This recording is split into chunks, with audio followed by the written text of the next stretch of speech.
ne passe pas le public. Généralement, ils ne donnent pas la permission aux gens de prendre des caméras. Ils m'ont dit que nous pourrons utiliser des caméras, mais sans de flash. En tout cas, les responsables de la MTA et notre photographe ont pris des photos.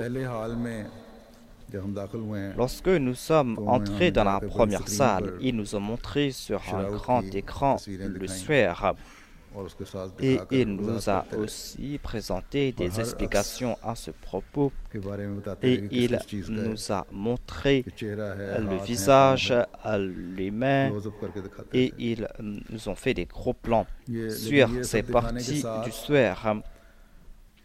Le directeur nous a aussi dit qu'ils connaissent l'histoire de ce SWER à partir du XVIe siècle.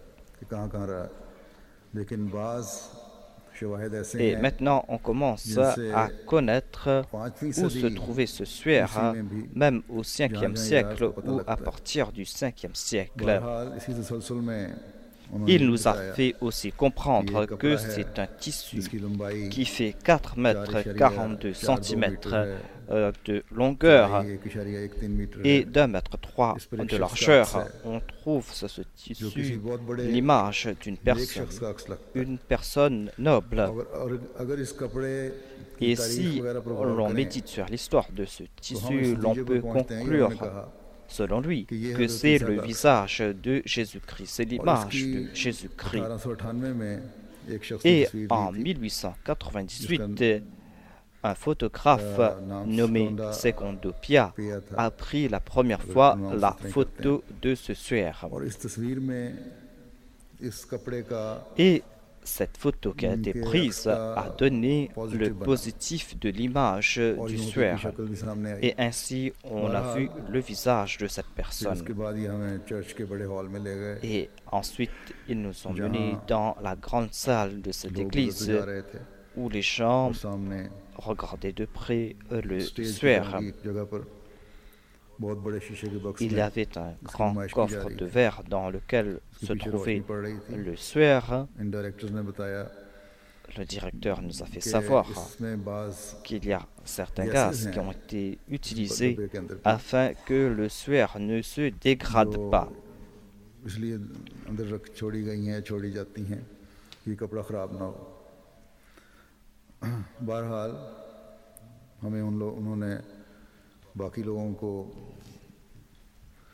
Et pour nous faire voir ce SWER, ils avaient arrêté les autres visiteurs et ils nous ont fait passer au plus près de ce coffre. Et on a pu le regarder de très près et on a pu prendre des photos. Si on avait envoyé quelqu'un d'autre, cette personne n'aurait peut-être pas eu l'occasion de voir ce SWER d'aussi près et pour aussi longtemps.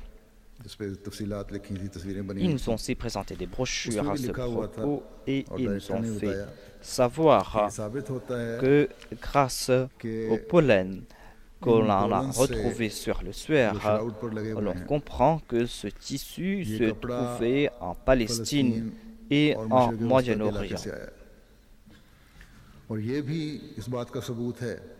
Et c'est là encore une preuve que ce SWER appartenait à Jésus-Christ.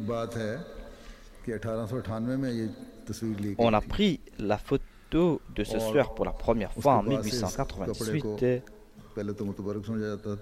et on considérait ce tissu comme une relique et on a donné le titre du SWER ou du linceul de Jésus-Christ. Et ce fut en 1898 que le Messie premier a écrit l'ouvrage Jésus en Inde. Cet ouvrage a été publié en 1908, mais il avait écrit en 1898. Et dans ses autres ouvrages, il a mentionné le fait que Jésus-Christ a survécu à la crucifixion et qu'il avait utilisé cette pommade intitulée Marham et Isa. Mais c'est dans son ouvrage Jésus en Inde qu'il a mentionné tout cela en détail. À l'époque, il n'y avait pas mention du suaire de Jésus-Christ dans la littérature anglaise. Ces informations étaient peut-être disponibles en italien ou en allemand. Et c'est pour cette raison que le Messie promis à l'islam n'en a pas fait mention dans son ouvrage ou ailleurs.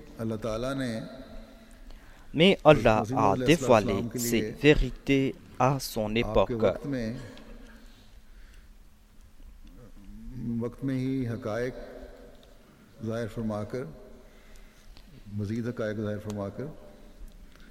Et il a aussi présenté d'autres témoignages concernant la survie de Jésus-Christ. Après cela, le directeur nous a menés dans une autre cathédrale.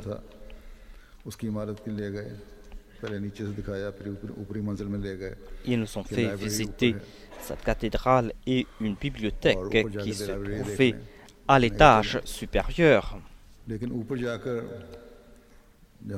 Et là-bas, nous avons rencontré une autre personne, un professeur qui est un expert en islam et qui travaille dans cette institution religieuse.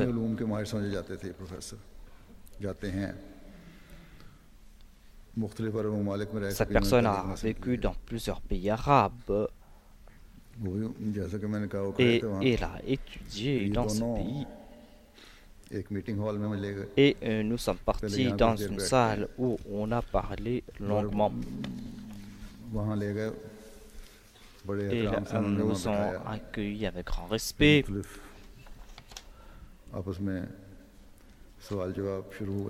Et on a commencé à parler. Et ils m'ont demandé pourquoi j'étais intéressé à voir ce suaire et quelles étaient mes impressions.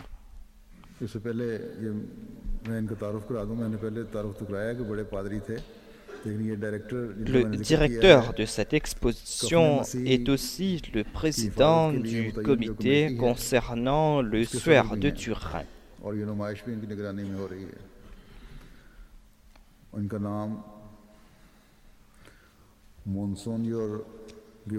Et il s'appelle Monseigneur Ghiberti. Et la deuxième personne que j'avais mentionnée est un orientaliste. Je leur ai dit que c'est une visite impromptue. Lorsque j'ai su qu'on était en train d'exposer le suaire de Turin, j'ai eu le désir de le voir. Parce que nous, membres de la Jamaat Ahmadiyya, nous avons la certitude que ce tissu a été utilisé pour Jésus-Christ. Mais la conclusion que vous tirez est différente de la nôtre. Nous disons que Jésus-Christ, alayhi salam, était un prophète choisi de Dieu. Lorsque les Juifs ont essayé de le tuer sur la croix, Dieu l'a protégé de cette mort infâme, car cette mort ne c'est pas un prophète.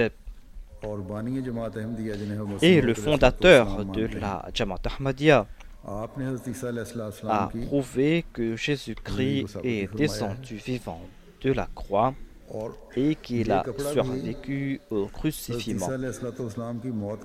Et ce tissu ne prouve pas la mort de Jésus-Christ, mais sa survie.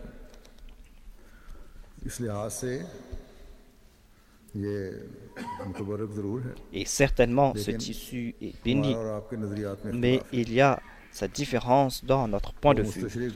L'orientaliste qui était présent m'a demandé si je croyais moi aussi que Jésus-Christ est mort au Cachemire. Je lui ai dit oui, nous acceptons cela. Et le Messie promis alayhi salam est celui qui a prouvé cela. Et il a publié un ouvrage à ce propos. On a ensuite parlé à propos du califat et de l'élection du calife et de la Jamaat Ahmadiyya.